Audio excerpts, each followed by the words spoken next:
कितना बुरा था वो दिन जब मेरी माँ ने मेरी शादी तुमसे कर दी थी।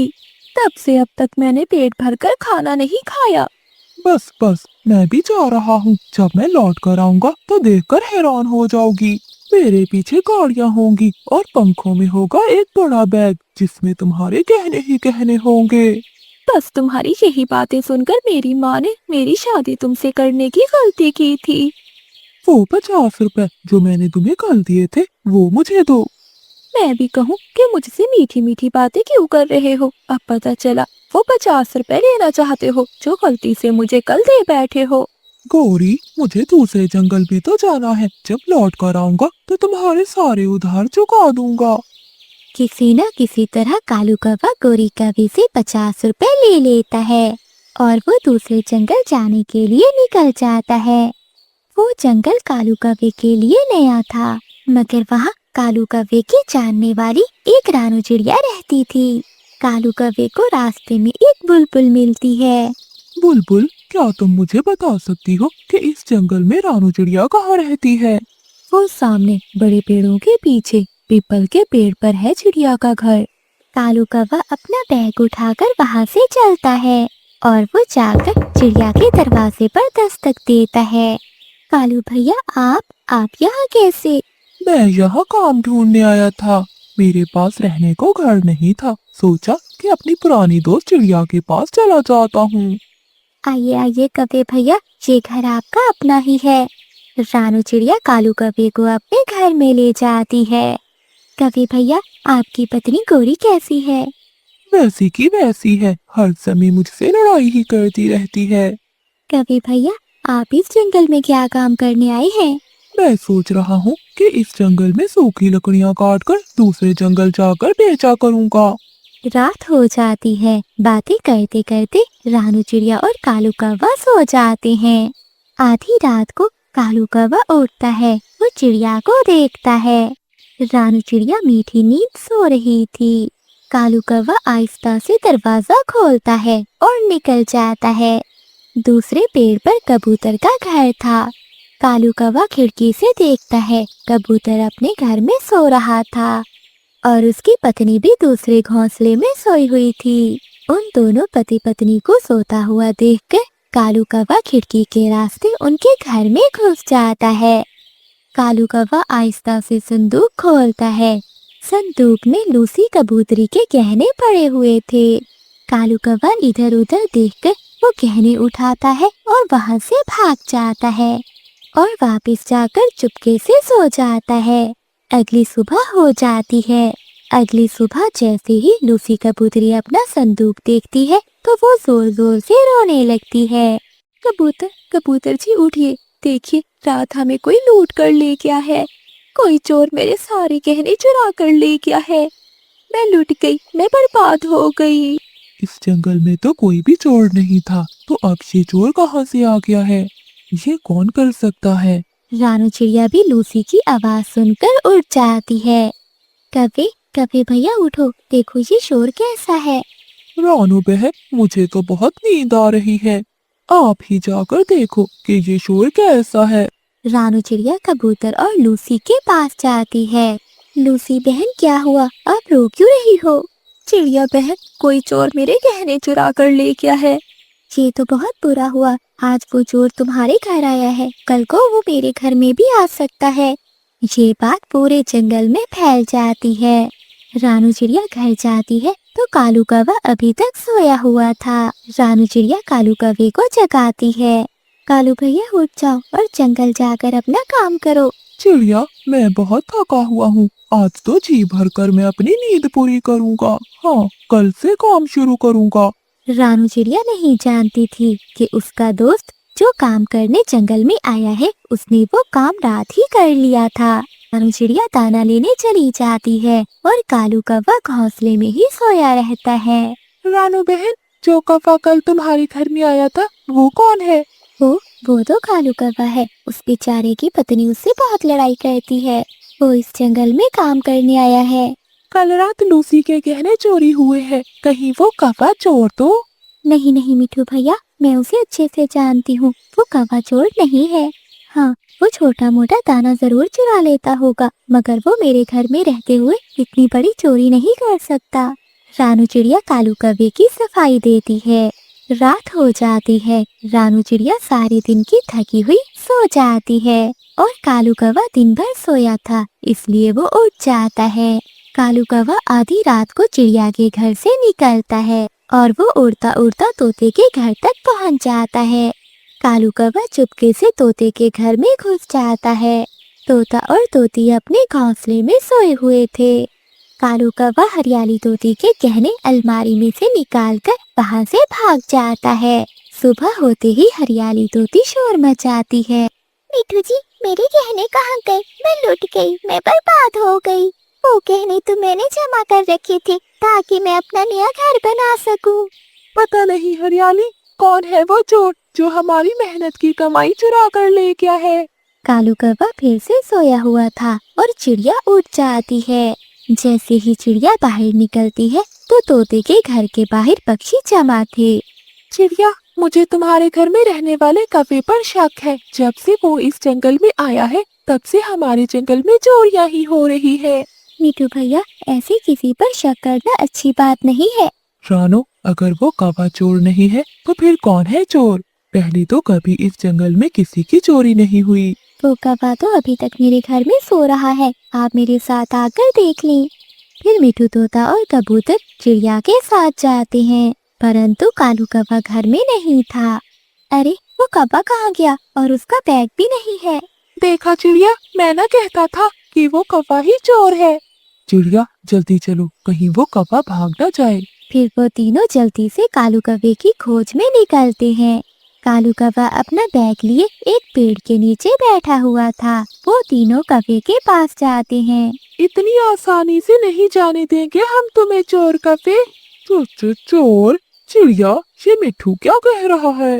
फिर कबूतर वो बैग छीन लेता है जिसमें सारे गहने पड़े हुए थे। चिड़िया, देखा तो चोर पकड़ा ही गया। कौवे, तुमने धोखा दिया, मेरे ही घर में रहकर मेरे दोस्तों को लूटते रहे, तुम बहुत बुरे हो। फिर वो सारे कालू कौवे को बहुत मारते हैं। मारते मारते वो कालू कौवे के पंख ही तोड़ देते हैं। जंगल में बहुत सर्दी पड़ रही थी। इस सर्दी में मानो सब कुछ थम सा गया था। जंगल के सभी पक्षी अपने अपने घरों में रजाई ओढ़े बैठे थे, मगर ऐसी ठंडी में जंगल के कुछ पक्षी दाने की तलाश में निकल गए थे। वहीं इतनी सर्दी में टुन्नू चिड़ा चील के खेतों में काम कर रहा था। है ऊपर वाले, तू हमेशा गरीबों की ही क्यों परीक्षा लेता है? कभी इतनी सर्दी और कभी गर्मी और कभी लगातार बारिशें। पता है 2 दिन से घर में एक भी खाने को दाना नहीं है और गुड़िया भी बहुत बीमार है। ऐ ऊपर वाले, दया कर, हम पर दया कर। टुन्नू चिड़ा दिन भर मेहनत करने के बाद चील के पास जाता है। चील, आज मुझे कुछ पैसे दे दो ताकि मैं अपने घर वालों के लिए कुछ दाना लेकर जा सकूं। क्या तुम्हारी इतनी हिम्मत कि तुमने मुझसे पैसे मांगे? जा निकल जा, कल से मेरे खेत में काम करने ना आना। मैंने और पक्षियों को रख लिया है। अगर दोबारा मुझसे पैसे मांगे तो चीर कर खा जाऊंगी मैं तुझे।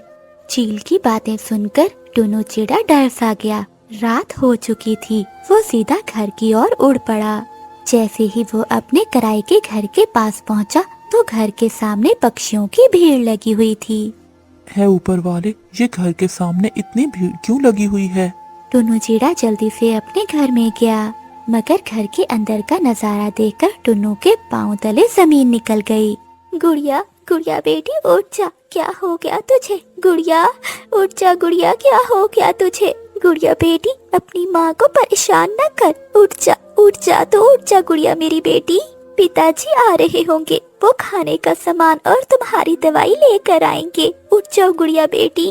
अपनी बेटी को मरा हुआ देखकर टुन्नू चिड़ा जोर जोर से रोने लगता है। तभी टुन्ना की बड़ी बेटी भागकर अपने पिता के साथ लिपट गई। पिताजी, पिताजी देखिए ना, गुड़िया को क्या हो गया है? वो आंखें नहीं खोल रही, ना तो वो हिल रही है और ना ही कुछ बोल पा रही है। पिताजी, आप कुछ करिए ना, आप मेरी छोटी बहन को जगाइए ना, वो आपकी बात सुनती है। उठो गुड़िया, देखो बाबा आ गए हैं। पापा, आप उठाए ना गुड़िया को। अपनी बेटी की बातें सुनकर टुन्नू चिड़िया जोर जोर से रोने लगा। गुड़िया अब कभी नहीं उठेगी, वो अब किसी की बात नहीं सुनेगी, ना तेरी ना मेरी। अब वो बहुत दूर चली गई है। टुन्नू चिड़िया घर के बाहर बैठा हुआ था। उसे ऐसे लगा कि उसकी गुड़िया उसे बुला रही है, लेकिन वो सब तो एक भ्रम था। गुड़िया तो अब वहाँ चली गई थी जहाँ से कोई भी लौट कर नहीं आ सकता। अभी गुड़िया को गुजरे हुए 3 दिन ही हुए, लेकिन कुछ पक्षी बहुत पत्थर दिल होते हैं। उन्हें कोई फर्क नहीं पड़ता कि किसी की जिंदगी में क्या घटना घटी है, उनको तो बस पैसे से ही मतलब होता है। ऐसे ही पत्थर दिल था कालू कौवा, जो टुन्नू चिड़िया के पास आता है। देख टुन्नू, मुझे कोई फर्क नहीं पड़ता कि तुम्हारे यहाँ कौन जिया है और कौन मरा है। मुझे बस मेरे पैसे चाहिए। 3 महीने का किराया है, मुझे वो तुम अभी के अभी दे दो। कालू मालिक, थोड़ा सा रहम कीजिए, मैं किराए के पैसे जल्द लौटा दूंगा। कब टुन्नू, कब? जब तू भी अपनी बेटी की तरह मर जाएगा तब। मैं यहाँ तुम्हारी सेवा के लिए नहीं बैठा। मेरे पैसे दो, नहीं तो वरना ये घर खाली कर दो। कालू कौवे ने टुन्नू चिड़िया की एक भी बात ना सुनी और उन्हें घर से बाहर निकाल दिया। फिर टुन्नू चिड़िया अपने दोस्त कबूतर के पास जाता है और दरवाजा खटखटाता है। अंदर से कबूतर बाहर आता है। अरे टुन्नू, तुम परिवार के साथ यहाँ क्या कर रहे हो? कबूतर दोस्त, तू तो मेरा बहुत अच्छा दोस्त है। कालू मालिक ने मकान खाली करवा लिया है, हमारे पास रहने को कोई और ठिकाना नहीं है, इसलिए हम तेरे पास आए हैं ताकि तू हमें एक रात रहने दे। टुन्नू, रहने तो मैं दे देता, तू मेरा बहुत अच्छा दोस्त है, मगर मेरा घर बहुत कमजोर है, वो हम सब का बोझ बर्दाश्त नहीं कर पाएगा। तुम यहाँ से चले जाओ, मैं तुम्हें अपने घर में नहीं रख सकता। कबूतर की ये बात सुनकर चिड़ियाओं का परिवार बहुत दुखी हुआ। टुन्नू चिड़िया और उसका परिवार इतनी ठंडी में बाहर थे। वो तीनों एक पेड़ के नीचे बैठ जाते हैं। टुन्नू जी, अब हम क्या करेंगे? हम कहाँ जाएंगे इतनी ठंडी में? अब तो चील ने भी आपको काम से निकाल दिया है, हम दाने का इंतजाम कहाँ से करेंगे? तुम चिंता ना करो रानो। वो परिवार सारा दिन इधर उधर उड़ते रहे। अब रात होने को थी। उनके पास ना तो कुछ खाने को था और ना रहने का ठिकाना। रानू चिड़िया और उसकी बेटी अब बहुत थक चुके थे। बाबा, बहुत भूख लग रही है और ठंड भी। बाबा, क्या मैं भी भूख और ठंड से गुड़िया की तरह मर तो नहीं जाऊंगी? अरे बेटी, ये तुम कैसी बातें कर रही हो? सब ठीक हो जाएगा। टुन्नू ने ये तो कह दिया कि सब ठीक हो जाएगा, मगर कैसे, ये तो उसे भी मालूम नहीं था। अचानक उड़ते उड़ते टुन्नू की नजर एक विशाल पेड़ पर गई। वो पेड़ बहुत पुराना था और बड़ा भी। वो पेड़ अंदर से खोखला था, जिसे देखकर टुन्नू बहुत खुश हो गया। टुन्नू चिड़िया ने जल्दी से अपनी पत्नी और बेटी को बुलाया। ये देखो रानो, हमारे रहने का इंतजाम हो गया। हाँ टुन्नू जी, ये तो बहुत अच्छा है। इतनी ठंडी में हम कहाँ जाएंगे? आपको तो पता है कोई भी हमारी मदद नहीं कर रहा। फिर वो परिवार मिलकर उस पेड़ की खोखर में अपना घर बना लेते हैं। अगले दिन टुन्नू चिड़िया काम ढूंढने निकलता है। टुन्नू चिड़िया को मिठू तोते के खेतों में काम मिल जाता है। शाम को आते हुए टुन्नू चिड़िया घर के लिए राशन और गुड़िया लेकर आया। बाबा, ये गुड़िया तो मेरी गुड़िया बहन जैसी लगती है। हाँ बेटी। कालू, मेरे सुंदर पति जी, कितने दिन हो गए, कोई मजा नहीं, कोई इंटरटेनमेंट नहीं हुई। अब तुम ही कोई समाधान निकालो जिससे पक्षी मुश्किल में फंस जाए और फिर सभी मेरी सलाह लेने के लिए दौड़े दौड़े मेरे पास आए। फिर ही पक्षियों को पता चलेगा कि मैं कितनी जीनियस हूँ। फिर आ गई शैतानी तुम्हारे दिमाग में। अब तुम्हें खुश करने के लिए मुझे कुछ ना कुछ तो करना होगा। मैं जाता हूँ जंगल में। कालू कौवा उड़ते उड़ते उल्लू के पास जाता है। उल्लू, कैसे हो तुम? मैं कैसा हो सकता हूँ, सुबह से भूखा बैठा हूँ, आज एक भी दाना नहीं मिला खाने को। उल्लू दोस्त, आज किसी का भोजन चुरा लेते। क्या करूँ कौवे दोस्त, यहाँ काफी अरसे से रह रहा हूँ। अब मुझे शर्म आती है कि अगर किसी ने चोरी करते हुए मुझे देख लिया तो मुझे जंगल से बाहर निकाल देंगे। शर्म करते रहोगे तो भूखे मर जाओगे। मुझे पता है उल्लू दोस्त, तुमसे कौन से होते हैं काम। और हाँ दोस्त, खुद से दाना ढूंढना कौन सा अच्छा लगता है। कौवे की ये बात सुनकर उल्लू पूछता है, कौवे यार, तो बताओ मैं क्या करूँ? उल्लू दोस्त, क्यों न हम पक्षियों को मुसीबत में डालें और फिर मुसीबत से निकालने के लिए हम इनसे दाना लेंगे। हाँ यार कभी ये बात तो ठीक है। उल्लू यार, सारी बातें मुझे ही बतानी है, मैं तो तुमसे सलाह लेने आया हूँ। अब तुम भी मुझे कुछ बताओ। फिर उल्लू सोच में पड़ जाता है। कालू यार, मेरे पास एक आइडिया है, अगर तुम्हें पसंद आए तो। बोलो बोलो उल्लू, क्या आइडिया है? पास वाले जंगल में पहाड़ों पर मेरे रिश्तेदार रहते हैं। जब मैं उनसे मिलने जाता हूँ तो वहाँ की चील मुझे जानती है। मेरी चील से बहुत अच्छी दोस्ती है। चील ने मुझे कहा था कि अगर कोई काम हो तो मुझे बताना, वो मेरी मदद जरूर करेगी। हम ऐसा करते हैं कि चील के पास चलते हैं और उसे कहते हैं कि हमारे जंगल में कभी कभी आया करो। वो आकर हमारे जंगल के पक्षियों को डरा दिया करे और ऐसे पक्षी मदद के लिए हमारे पास आएंगे। उल्लू, ये हुई ना बात, तुम भी मेरी तरह अंदर से काले ही हो।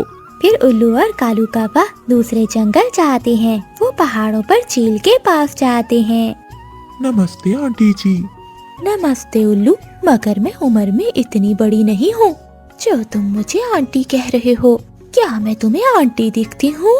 नहीं नहीं दीदी, वो तो ऐसे ही मेरे मुंह से निकल गया। उल्लू दोस्त, ये तो बहुत गुस्से वाली है, लगता है बहुत मजा आने वाला है। उल्लू, ये कौवा कौन है तुम्हारे साथ? चील दी, ये मेरा दोस्त है। अच्छा उल्लू, बताओ कैसे आना हुआ? दीदी, एक काम था, क्या आप करोगी? हाँ हाँ उल्लू, बताओ क्या काम है? बात ये है कि हमारे जंगल में बहुत शांति है, लेकिन ये जो मेरा दोस्त है कालू कौवा, इसकी पत्नी को ये बात पसंद नहीं। और वैसे भी उस जंगल का कोई भी पक्षी हमारी इज्जत नहीं करता। हम चाहते हैं कि आप 1-2 दिन हमारे जंगल का चक्कर लगाएं और थोड़ा डराएं पक्षियों को। इससे हमारी थोड़ी इज्जत भी बढ़ जाएगी और जब फिर पक्षी हमारे पास मदद के लिए आएंगे तो हम उनकी मदद करने के साथ उनसे दाना लेंगे। उल्लू, तुम्हारा दोस्त कालू तो बहुत तेज है। अरे कौवे, इतनी बड़ी प्लानिंग, मुझे ये बताओ कि पक्षियों को डराना ही है या फिर थोड़ा खा भी सकती हूँ? चील दी, जैसे आपको अच्छा लगे, बस खौफ फैलाना है आपने जंगल में। अब तुम दोनों जाओ, मैं कल सुबह आ जाऊंगी। और फिर कौवा और उल्लू वहाँ से अपने घर के लिए चले जाते हैं। कालू जी, क्या हुआ? कोई बना प्लान? गौरी, तुम कल खुश हो जाओगी क्योंकि जंगल के सभी पक्षी आएंगे तुम्हारे पास मदद लेने। सच में कालू जी, कल तो बहुत मजा आने वाला है। अगली सुबह हो जाती है और वो चील सुबह सुबह जंगल में आ जाती है और वो पूरे जंगल में मंडलाने लगती है। चील को देखकर सभी पक्षी बहुत डर जाते हैं। मिठू भैया, ये मुसीबत कहाँ से आ गई? बहुत सुरक्षित था हमारा जंगल, पता नहीं चील ने कैसे हमारे जंगल की राह देख ली। मुझे तो अब बहुत खौफ महसूस हो रहा है। चिड़िया, मैं भी बहुत डरा हुआ हूँ। बस ये चील थोड़ा दूर जाती है तो हम कौवों के पास चलते हैं, क्योंकि गोरी की चाची भी चील थी। हमें गोरी से मदद लेकर इस चील को यहाँ से भगाना होगा, वरना हमारी जान बचना बहुत मुश्किल है।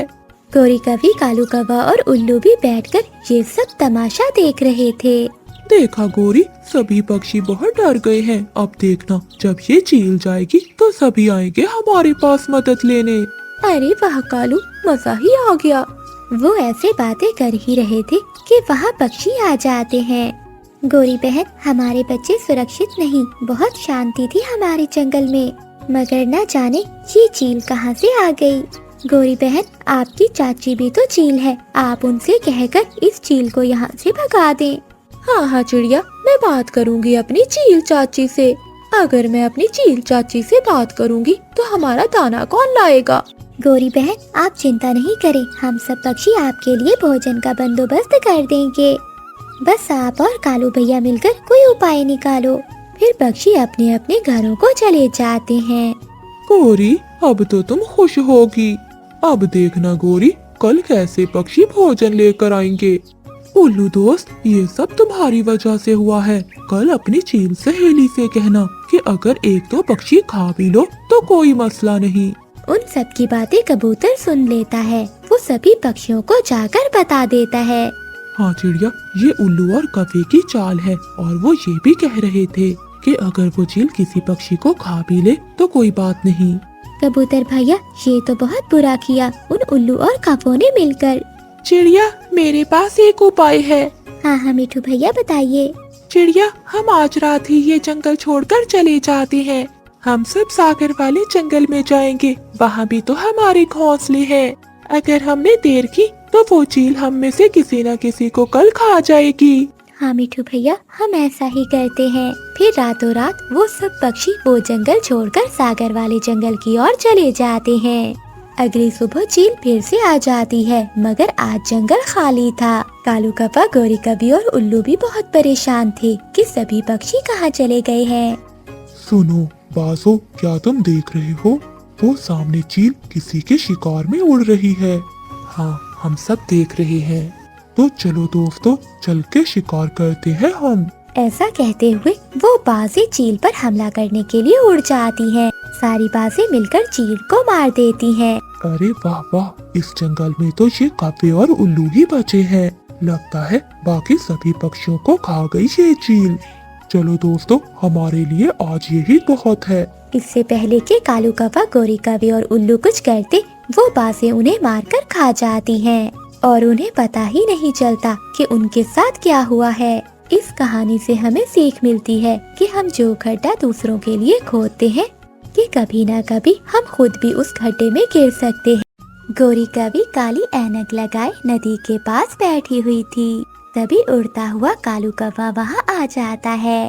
कौवी, सुंदर कौवी, तुम बहुत सुंदर लग रही हो। क्या मैं सच में बहुत सुंदर हूँ? हाँ, तुम बहुत ही सुंदर हो। काले काले पंख, लंबी लंबी टांगे, तुम ही तो मेरे सपनों की शहजादी हो। कौवे, तुम भी बहुत सुंदर हो। क्या तुम्हारे पंख भी मेरी तरह काले हैं? हा, देख लो, देख कर बताओ। हाँ, देख रही हूँ। तुम भी मेरी तरह बहुत सुंदर हो। मेरी तरह काले काले पंख और बड़ी सी लंबी चोंच। तुम ही मेरे सपनों के शहजादे हो। मैं तुमसे शादी करना चाहता हूँ, क्या तुम करोगी मुझसे शादी? हाँ, मगर तुम्हें मेरी माँ से इजाजत लेना होगी, फिर ही मैं करूँगी तुमसे शादी। मैं मना लूंगा तुम्हारी माँ को। फिर कालू कौवा वहाँ से चला जाता है। थोड़ी देर बाद गोरी कौवी की माँ वहाँ आ जाती है। बेटी, अब घर चलो, यहाँ क्यों बैठी हुई हो? माँ, मैं देख तो नहीं सकती, मगर महसूस तो कर सकती हूँ। मुझे यहाँ बैठना बहुत अच्छा लगता है। फिर बूढ़ी कौवी अपनी अंधी बेटी को लेकर घर चली जाती है। माँ, मैं शादी करना चाहती हूँ। बेटी, कौन करेगा तुमसे शादी? तुम तो देख नहीं सकती हो और घर के भी कोई काम नहीं कर सकती हो। माँ, एक कौवा मिला था मुझे आज, उसने मुझे पसंद कर लिया है। वो शादी करना चाहता है मुझसे। क्या तुमने उसे बताया कि तुम देख नहीं सकती हो? नहीं माँ, इस बार मैं पहले नहीं बताऊंगी, शादी के बाद खुद ही पता चल जाएगा।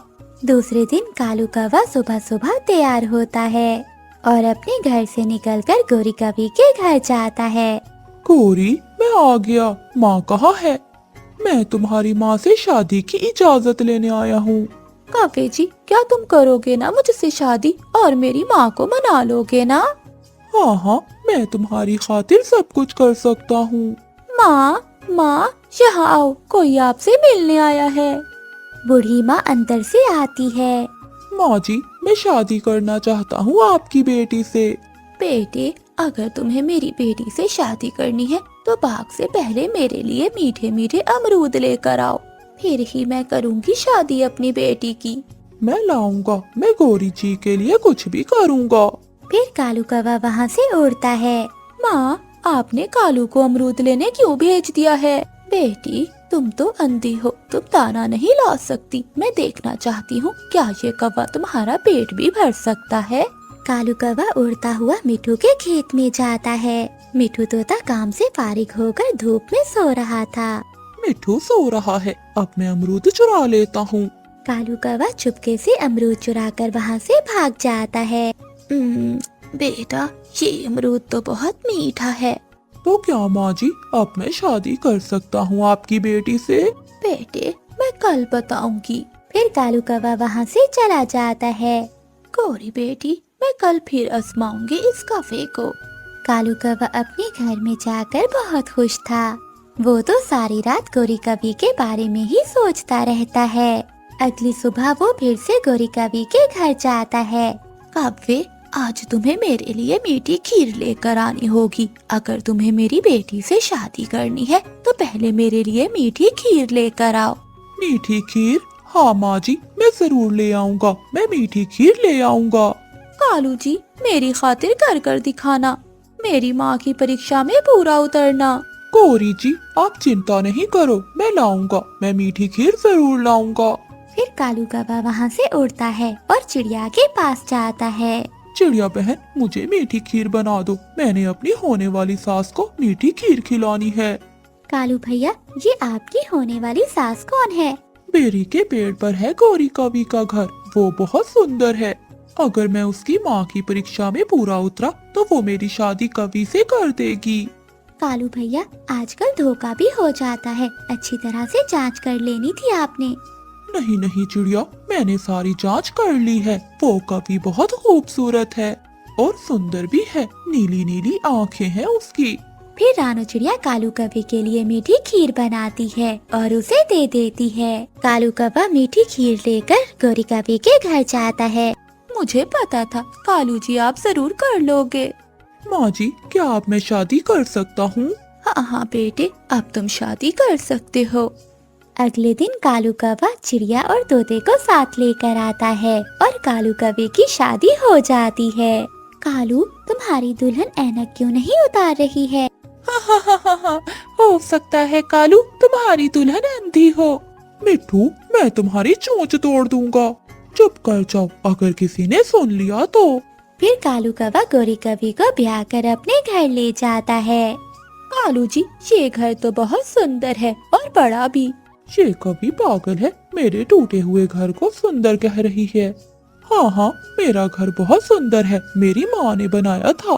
गौरी जी, अब ये ऐनक उतार भी दो। क्या तुम ऐनक रात को भी लगाती हो? नहीं नहीं कालू जी, मैं तो बस सोने के समय ही ये ऐनक उतारती हूँ। गोरी कवि की इस बात से कालू कवि को शक पड़ जाता है और वो उड़कर दूसरी जगह जाकर बैठ जाता है। पति जी, मैं घर का ध्यान रखूंगी और तुम दाना ले आया करना। मैं और कोई काम नहीं कर सकती। माँ ने शुरू से ही मुझे कोई काम नहीं करने दिया। कालू कौवे की दुल्हन दूसरी तरफ देखकर बातें किए जा रही थी। इसका मतलब ये कवि अंधी है। मैं यहाँ हूँ, वहाँ नहीं। अपनी ऐनक उतार दो, मुझे सब मालूम हो गया है। आखिर कब तक तुम ये छुपाओगी? पति जी, मुझसे कोई शादी नहीं करता था, इसलिए मैंने इतनी बड़ी बात आपसे छुपाई। हा, गौरी, अब ये ऐनक उतार दो। अब हमारी शादी हो गई है। अब तुम अंधी हो या लंगड़ी, इससे कोई फर्क नहीं पड़ता। अब तुम मेरी पत्नी हो और मैं भी कोई जवान नहीं हूँ। अगर तुम मुझे देख लेती तो मुझसे कभी भी शादी ना करती। ये सुनकर गोरी कवि हंसने लगती है। कालू जी, आप मुझे क्यों छोड़कर चले गए? अब मैं किसके सहारे जीऊंगी? गोरी कवि के आंसू देखकर जंगल के सभी पक्षी उसे नफरत से देखते हैं। मैंने तो पहले ही कहा था कि ये कवि बहुत मनहूस है। जिस भी कवि से शादी करती है वो दूसरे दिन मर जाता है। अब तक इस कवि के 4 पति मर चुके हैं। मनहूस कहीं की। मैं तो कहता हूँ कि कवि को चीलों के हवाले कर देते हैं। नहीं नहीं मिठू जी, ये कवि तो बहुत मनहूस है। अगर चीलों ने इसे खा लिया तो वो भी मर जाएंगी। जंगल के सभी पक्षी गोरी के बारे में तरह तरह की बातें कर रहे थे, मगर गोरी कवि अपने पति की लाश के सामने बैठी रो रही थी। चलो चलो चले यहाँ से। अगर इसकी मनहूसियत हमें लग गई तो कहीं हम भी ना मर जाएं। मनहूस कहेगी, मर क्यों नहीं जाती? मैं मनहूस नहीं हूँ। मैं मनहूस नहीं हूँ। अगले दिन गोरी कवि अपने घर के बाहर बैठी सोच रही थी। हे ऊपर वाले, मैं जब भी शादी करती हूँ तो मेरा पति न जाने क्यों मर जाता है। क्या मुझे कभी पति का प्यार नहीं मिलेगा? एक दिन गोरी कवि जंगल से जा रही थी तो वो एक बुलबुल के बच्चे को रोता हुआ देखती है। क्या हुआ बेटा, तुम रो क्यों रहे हो? आंटी, मुझे बहुत भूख लगी है। बेटे तुम्हारी माँ कहाँ है? मेरी माँ कहीं चली गई है। रो नहीं बेटा, मैं तुम्हारे लिए कोई फल लेकर आती हूँ। रोते हुए बच्चे पर तरस खाकर गोरी कभी उसे कुछ फल लाकर देती है, लेकिन वो फल जहरीले थे, जिसे खाने के बाद बुलबुल के बच्चे की मौत हो जाती है। ऐ ऊपर वाले, ये क्या हो गया? ये बच्चा तो मर गया। बेटा उठो, वरना जंगल वाले मुझे फिर से मनहूस कहेंगे। तभी वही बुलबुल आ जाती है। अरे मनहूस कवि, तू यहाँ क्या कर रही है? और ये मेरे बेटे को क्या हो गया है?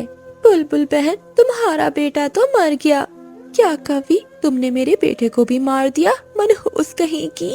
बुलबुल बहन, मैंने तुम्हारे बेटे को नहीं मारा, बस उसे कुछ फल ला कर दिए थे। मनहूस कवि, तेरा साया मेरे बेटे पर पड़ते ही तो उसे भी खा गई। मनहूस कहीं की। बुलबुल को रोता सुनकर जंगल के पक्षी भी वहाँ आ जाते हैं। क्या हुआ बुलबुल, तुम ऐसे क्यों रो रही हो? ये काली कवि, ये मनहूस कवि ने मेरे बेटे को मार दिया। मेरा विश्वास कीजिए, मैंने इसे नहीं मारा। हमें इस मनहूस काली कवि को जंगल से निकाल देना चाहिए, वरना एक दिन ये हम सबको भी ऐसे ही खा जाएगी। हाँ मिठू, तुम बिल्कुल ठीक कह रहे हो। इस काली कवि को हमारे जंगल में रहने का कोई अधिकार नहीं है। फिर जंगल के सभी पक्षी गोरी कवि को जंगल से बाहर निकाल देते हैं। जंगल से निकाले जाने पर गोरी कवि नदी के किनारे पर जाती है। लगता है जंगल के पक्षी बिल्कुल ठीक कह रहे हैं, मैं मनहूस हूँ। अगर मैं सच में मनहूस हूँ तो मुझे जीने का कोई अधिकार नहीं है। ऐसे मनहूस बनकर जीने से मेरा मर जाना ही अच्छा है। मेरे मर जाने से मौत का सिलसिला खत्म हो जाएगा और जंगल के सभी पक्षी खुशी खुशी से रहेंगे। मैं पानी में डूबकर अपनी जान दे दूंगी। जैसे ही गोरी कवि छलांग लगाने जाती है तो वहाँ मीनू मौसी आ जाती है। क्या हुआ कवि, भरी जवानी में क्यों डूबने जा रही हो? मौसी, मुझे मरने से मत रोको, मुझे मर जाने दो। कवि, ऐसी क्या बात है जो तुम अपनी जान देने जा रही हो? जंगल के सभी पक्षी मुझे मनहूस समझते हैं, इसलिए मैं जीना नहीं चाहती। कवि, मेरे साथ भी ऐसा ही हुआ था। क्या मौसी, तुम्हें भी सब मनहूस समझते थे? हाँ कवि, मगर मैंने मुसीबत का सामना किया। तुम भी मुसीबत का सामना करना सीखो, फिर देखना एक दिन तुम्हारे जीवन में बहुत सारी खुशियाँ आएंगी। मीनू मौसी की बातें सुनकर गोरी कवि ने मुसीबतों से लड़ने का फैसला कर लिया। तुम्हारी बात ठीक है मौसी, अब मैं मरूंगी नहीं बल्कि लड़ूंगी। ये हुई ना बात, अब हम दोनों दोस्त बनकर रहेंगी। फिर मीनू मौसी और गोरी कवि कुछ दिन साथ रहती हैं। एक दिन एक कौवा मीनू मौसी के पास आता है। मीनू मौसी, ये कौन है? डरो नहीं गोरी, ये भी मेरा दोस्त है। ये भी तुम्हारी तरह बहुत दुखियारा है। मीनू मौसी, ये कवि कौन है? फिर मीनू मौसी गोरी कवि के बारे में सारा बताती है। अच्छा मीनू मौसी, ये भी हमारी तरह मुसीबत की मारी है। एक बात पूछूं कवि जी? हाँ हाँ पूछो। आपके साथ क्या हुआ था? मुझे भी जंगल के वासियों ने मनहूस कहकर निकाल दिया था। मगर आपके साथ ऐसा क्या हुआ था कि जंगल के पक्षियों ने आपको बाहर निकाल दिया? मैं अपनी पत्नी के लिए मीठे फल लाया था, मेरी पत्नी वो फल खाते ही मर गई। क्या इस बात पर जंगल के पक्षियों ने आपको बाहर निकाल दिया? नहीं कवि, मुझे कुछ दिनों बाद एक बहुत बड़ी बीमारी लग गई। मुझे जंगल के पक्षियों ने मेरे बच्चों के साथ बाहर निकाल दिया। कौवा रोने लगता है। कवि जी, आप रोइए नहीं, मैं आपके बच्चों की माँ बनकर उनकी रक्षा करूँगी। ये सुनकर वो कौवा बहुत खुश हो जाता है। क्या तुम सच कह रही हो? हाँ कवि जी, हो सकता है आपके बच्चों के लिए ही मुझे नया जीवन मिला हो। फिर कौवा गोरी कवि को साथ लेकर अपने बच्चों के पास आता है। देखो बच्चों, तुमसे मिलने कौन आया है? पापा, ये कौन है? बच्चों, ये आज से तुम्हारी माँ है। बच्चे ये सुनकर बहुत खुश हो जाते हैं। फिर गोरी कवि कौवे के बच्चों की माँ बनकर रक्षा करती है। एक दिन गोरी कवि अपने बच्चों को लेकर नदी पर जाती है। तभी वहाँ एक चील आ जाती है। अरे वाह वाह, आज तो छोटे छोटे बच्चे, इनका मांस बहुत ही नरम होगा। रुक जाओ चील, ये मेरे बच्चे हैं, इन्हें पंख मत लगाना। अरे वाह कवि, तुझ में इतनी हिम्मत कि तू मेरा मुकाबला कर सके। तभी गौरी का पति भी वहाँ आ जाता है। गौरी, तुम बच्चों को लेकर यहाँ से जाओ, मैं मुकाबला करता हूँ। गौरी कवि अपने बच्चों को लेकर वहाँ से जाती है। तभी चील कौवे पर हमला करती है। कौवा पहले से ही बहुत बीमार था, वो एक बार में ही मर जाता है। कौवे को मारकर चील गौरी कवि के पीछे जाती है और उन्हें रोक लेती है। अरे कवि, क्या तू मुझे उस कौवे से डराएगी जो मेरे एक वार से ही मर गया है? मैं सच में बहुत मनहूस हूँ। तुम्हारे पापा के जीवन में आते ही मैं उसे खा गई। नहीं मम्मा, पापा को बहुत बड़ी बीमारी थी। आपके कारण तो वो तड़प तड़प कर नहीं मरे। मम्मा, आप मनहूस नहीं हो, आपके कारण तो हमने जीवन में खुशियाँ देखी हैं। ठीक है बच्चों, अगर हम यहाँ से जिंदा बच गए तो मैं समझूंगी कि मैं मनहूस नहीं हूँ। हाँ माँ, देख लेना, हम जरूर जिंदा जाएंगे क्योंकि आप मनहूस नहीं हो। बस बहुत हो गया, अब मुझे बहुत भूख लगी है। चील कौवे के परिवार पर हमला करने ही वाली थी कि वहाँ मीनू मौसी आ जाती है। मीनू मौसी आते ही चील की आंखों में चोंच मारती है, जिससे चील को कुछ भी नजर नहीं आता और वो दर्द से चीखती हुई वहाँ से चली जाती है। फिर गौरी कवि और उसके बच्चे बच जाते हैं। अब गौरी कवि को मालूम हो गया था कि वो मनहूस नहीं है। गौरी के जंगल वाले पक्षी आकर गौरी कवि को वापस उसके जंगल ले जाते हैं, जहाँ वो अपने परिवार के साथ खुशी का जीवन गुजारने लगती है। गौरी कवि अपने 7 बच्चों के साथ खतरनाक जंगल के पास रहती थी।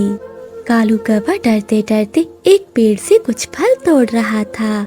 जल्दी जल्दी से गौरी कवि और बच्चों के लिए फल तोड़ लेता हूँ। अगर जंगल की कोई बाजें या चीलें आ गई तो वो मुझे खा जाएंगी।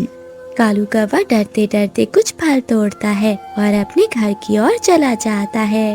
कालू कौवा फल लेकर जंगल के पास अपने छोटे से घोंसले में जाता है, जहाँ गौरी कवि अपने 4 बच्चों के साथ बैठी हुई थी। तभी कालू कौवा घर का दरवाजा बंद कर देता है।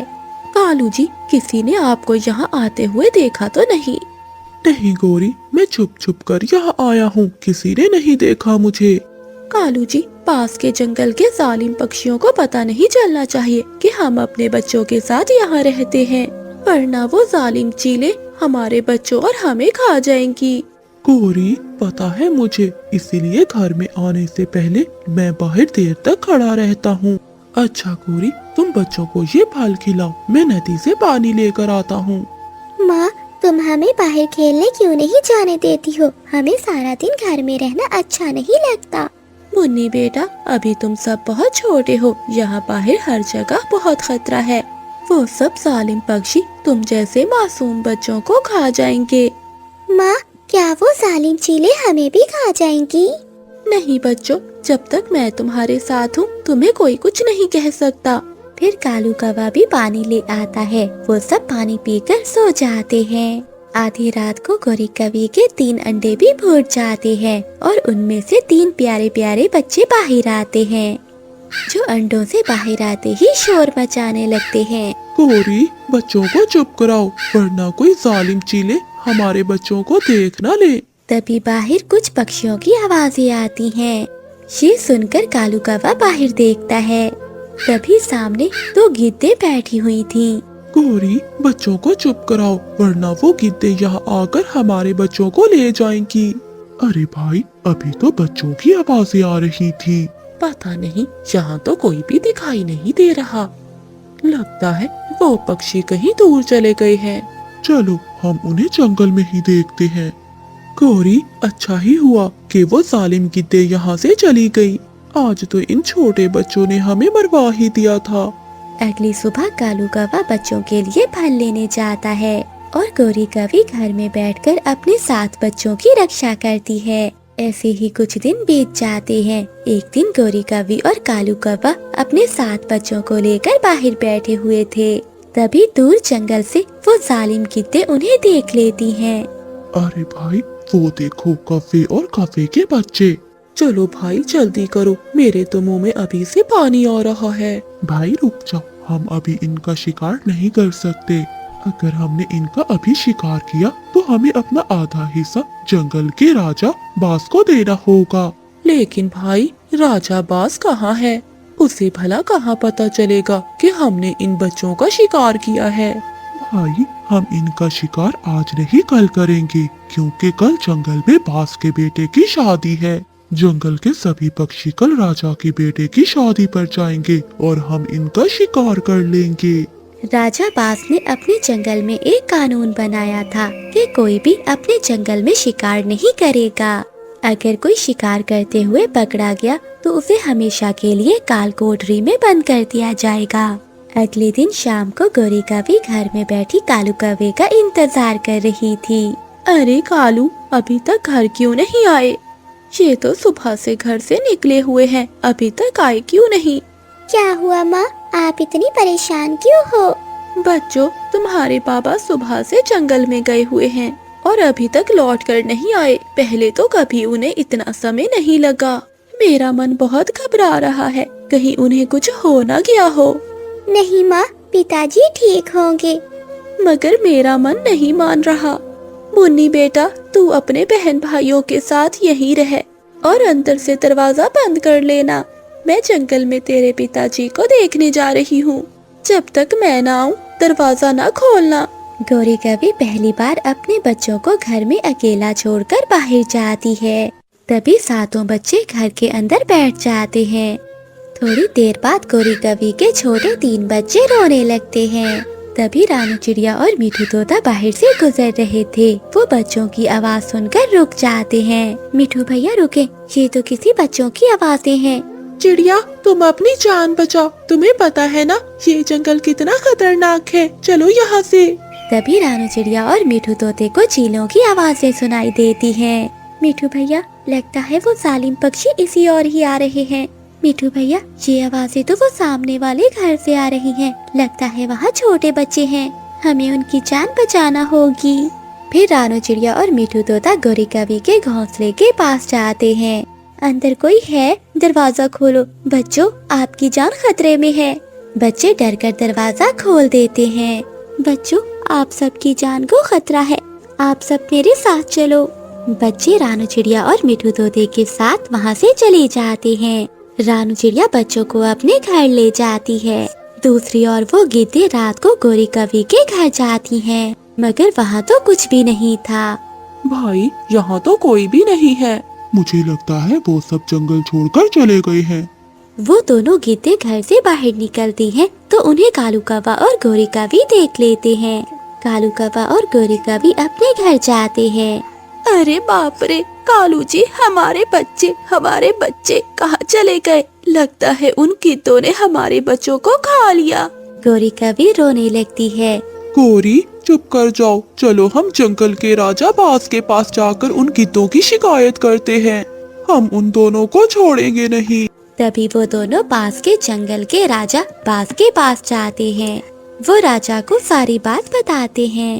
बास राजा, आपके जंगल की गिद्धों ने हमारे बच्चों को खा लिया। आप हमारे साथ न्याय कीजिए, उन दोनों को कड़ी से कड़ी सजा दीजिए। चुप कर जा कौवी, हमने नहीं खाया तेरे बच्चों को। बास राजा, आप इनकी बात क्यों सुन रहे हैं? ये तो हमारे जंगल की है भी नहीं। हाँ बास राजा, ये तो इस जंगल के हैं भी नहीं। आप इन्हें हमारे हवाले कर दीजिए, हम आप तक आधा हिस्सा पहुंचा देंगे। सुनो कौवे, इस जंगल में सिर्फ इस जंगल के पक्षियों की ही बातें सुनी जाती हैं। सुनोगी तो इन्हें लेकर यहाँ से चले जाओ। इनके साथ जो भी करना है करो। फिर वो गिद्धे कौवों को लेकर अपने जंगल से बाहर चली जाती हैं। वो कौवों पर हमला करने ही वाली थी कि पास के जंगल की महारानी चील और चिड़िया मीठू तोता सब आकर उन गिद्धों पर हमला कर देते हैं। गिद्धे मुश्किल से अपनी जान बचाकर वहाँ से भागती हैं। आप सबने हमारी जान क्यों बचाई? मैं भी मर जाना चाहती हूँ। मेरे बच्चे नहीं तो मैं जिंदा रहकर क्या करूँगी? कौवी बहन, आप चिंता नहीं करें, आपके बच्चे मेरे पास हैं। फिर रानू चिड़िया गोरी कौवी को सारी बात बताती है। फिर गोरी कौवी और कालू कौवा रानू चिड़िया के घर जाते हैं। वो अपने बच्चों को देखकर बहुत खुश थे। गोरी बहन, आज से आप हमारे जंगल में ही रहें, क्योंकि हमारा जंगल बहुत सुरक्षित है।